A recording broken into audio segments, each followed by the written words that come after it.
soreness kind of thing in his mouth, and when he rinsed his mouth, he lost his teeth on the right side of his mouth. For their surprise, what happened? The bug had already got back its life. When Mara had cut his hand and lot of blood was bleeding away, he rolled it with an unknown plant. Even the Malayali godman shared his knowledge with Krishna only because he was too old and weak. So he tells something important to the readers.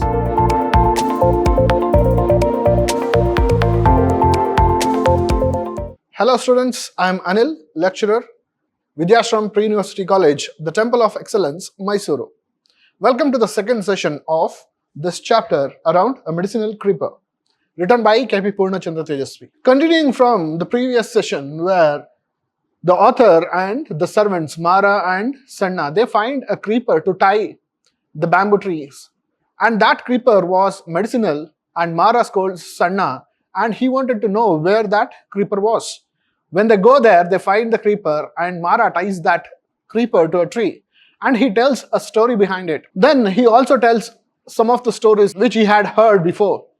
Now, continuing from there, now there is a story in this chapter around a medicinal creeper. He tells Purnachandra Tejasvi that Mara, he loses his teeth. He says when he was in the forest, he took a small piece of a wood, unknown wood, tree, and he brushed his teeth. And he felt a soreness kind of thing in his mouth. And when he rinsed his mouth, he lost his teeth on the right side of his mouth. Then he tells the writer, had he brushed both sides of his mouth, then he would have lost all the teeth. So this is the story which he says. Then he tells, then he went on searching for the same kind of tree. But he did not find. He wanted to try all the trees and find out which one caused the falling of his teeth. But he said it would take a huge time to find that. Mara says, thank God I was saved because I had not brushed all the teeth. Otherwise, I would not have had any teeth left to eat even rice. Arthur rebuked him saying, hey Mara, if you want to tell lies, they must at least be believable. Then the author did not believe the story and he said, Mara, if you want to tell some lies, let it be believable. Mara said, can't you see that I have lost all those teeth? Then he says, look here, I have lost all my teeth. Then come and show me the plant, asked the narrator. How can I show you that plant? There are hundreds of plants in the forest. You can do one thing, sir. You can try brushing your teeth with each of them. Then we can find out which one has this effect. Why should I? You are the one who is lying. So you have to brush your teeth with all those plants and discover the right one. This is the conversation going on between this author and Mara. My God, there are so many plants in the forest. I won't live long enough to try each and every one of them. Hey Mara, if you keep trying out different ones, you may find one which is going to make your teeth come back. So sarcastically, the author says, then if you kept on finding or kept on trying these plants, at least you may find one tree which would regrow your teeth. How can I say which type of plant I will stumble upon? Just my bad luck if I get one which kills me. So this is a humorous incident that's happening between the author and Mara. Then why are you asking me to try? Because you are the one who is accusing me of lying. So then the author asked, why are you asking me to try this method? Mara said, because you are the one who has the doubt, not me. Suppose you come upon the one that will bring back your youth. I don't even want that. If I become young, I will have to marry again. Let that be. But don't think that such a plant does not exist in our forest. He said and told me another story. So for one more story, justifying with another story. Now Mara told about a wild buck. Once a wild buck was shot in the forest. They were going hunting and that wild buck was caught. It was killed. Then they wrapped this wild buck in an unknown leaf, big leaf.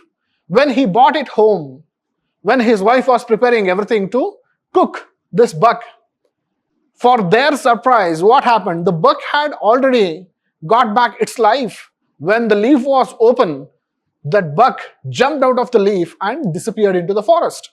That is the story told by Mara. Arthur was speechless after listening to Mara's story.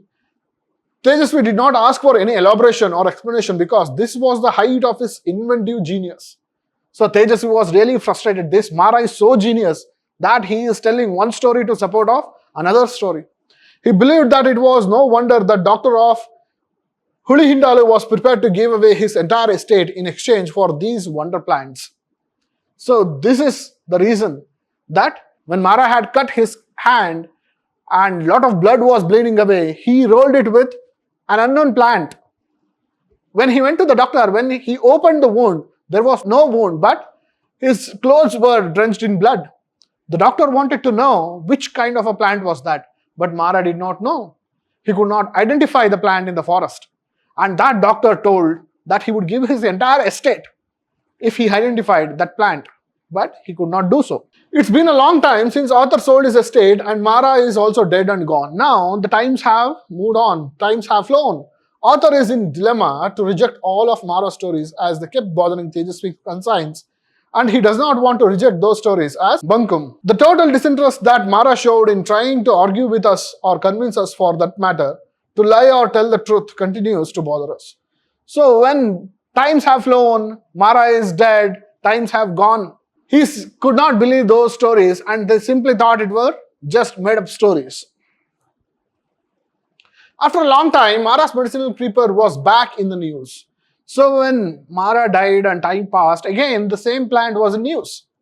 This time I saw Aparna trying it to a nearby tree and I asked him whether he knew its uses. He did not know. I believe if you squeeze the juice of these leaves in milk, it becomes hard. Have you seen it happen? So now this time Aparna tells something.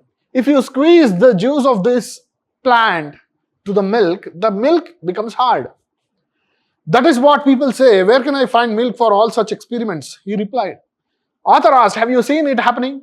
And Aparna says, no, I have not seen, but people say this. I plucked leaves from the creeper and took them to my friend Chandru. Chandru, who is a plant pathologist, and decided to conduct experiment. So now they wanted to see whether this story is true.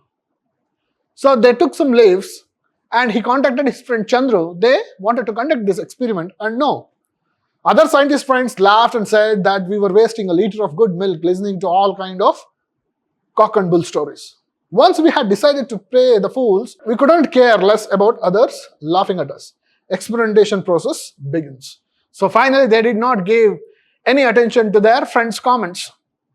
So they went on with the experiment. We put the milk and leaves into a mixer and switched it on. After they were thoroughly mixed, we poured it out into a vessel. We watched for some time to see whether it would come curdled or remain as it was. Nothing happened for a couple of minutes. Just as I decided that we had indeed wasted a liter of milk, I touched it again. It had become firm and rubbery. When we inverted the vessel, the whole thing fell out like a molded cast.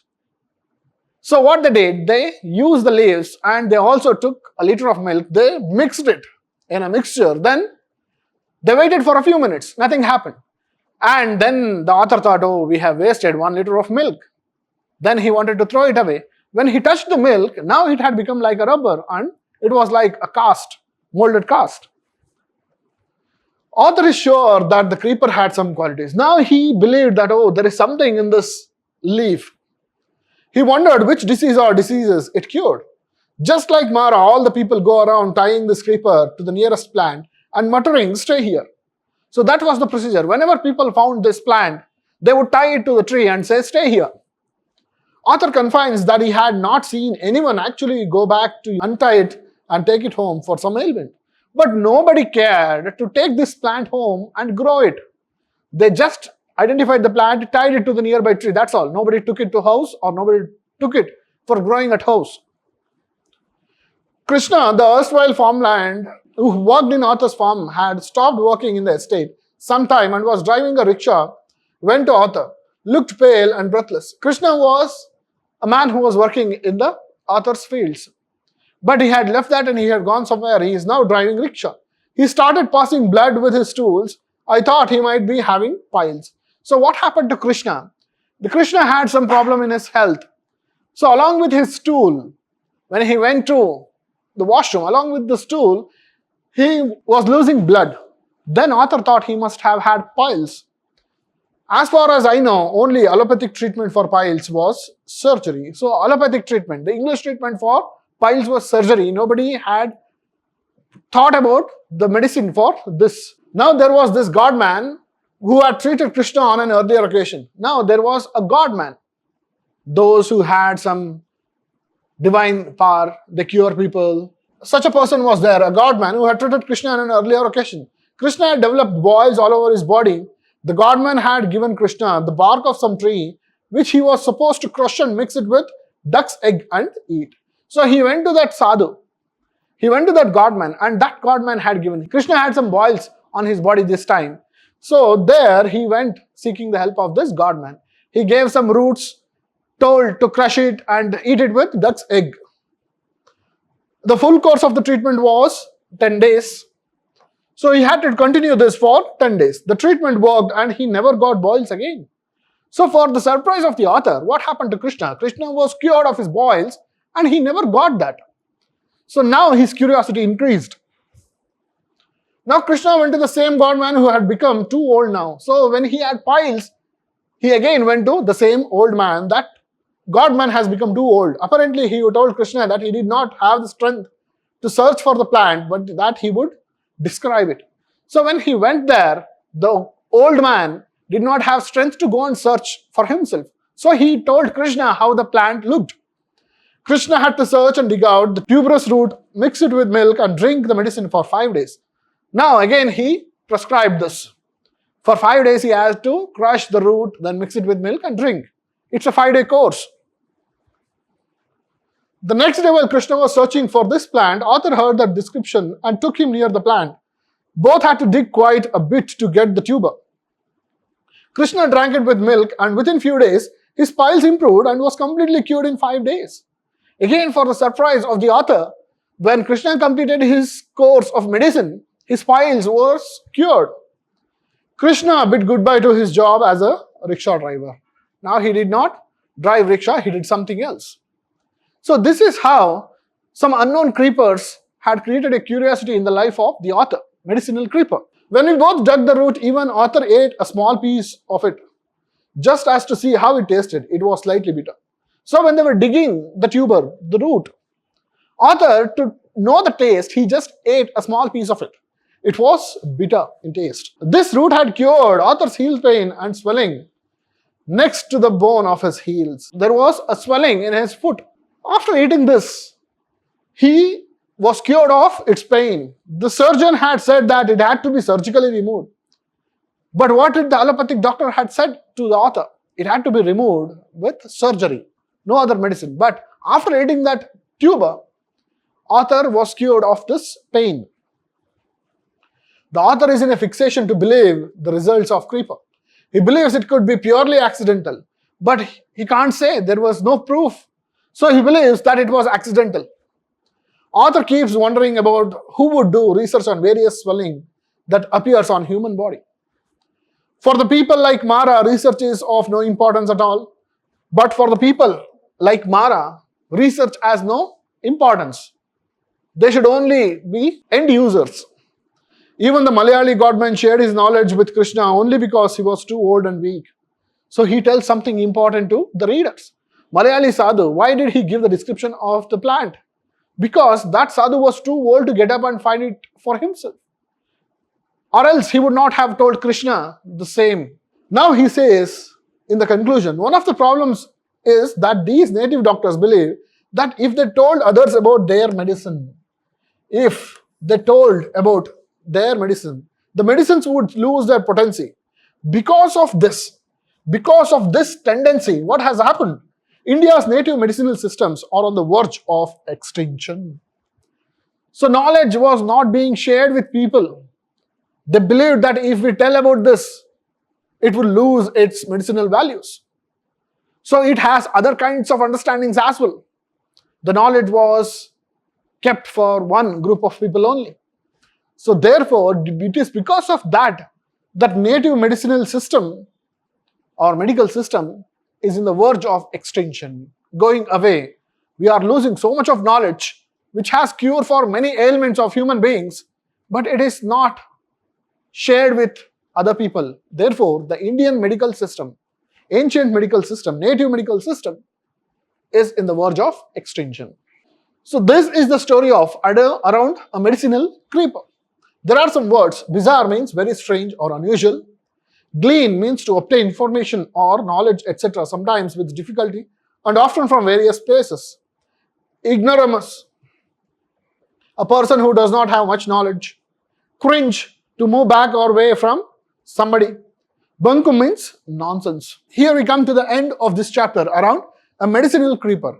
This chapter tells us about the native medical system that was there in our land, but due to lack of information, we have lost so much of medical knowledge that we already have in our country. To give justification to this thought, author Purnachandra Tejasvi tells the stories which he had experienced on hand. He takes the help of the characters like Mara, who was a worker in the author's fields, Sanna, Aparna. All these people, they had a little knowledge of some of the medicinal creepers. They used it, but they did not know much about it. And finally, author also conducts an experiment which was told by Aparna. And he believed that yes, there is some medicinal property, but who is going to conduct research on it? And that Malayali sadhu who gave the description of the plant to Krishna, since he was very old, or else he would not have told that information to Krishna. So due to all these things, the knowledge, the vast knowledge which we have about our native medical system in India is being lost. With this, we shall meet in the next class with another chapter. Thank you.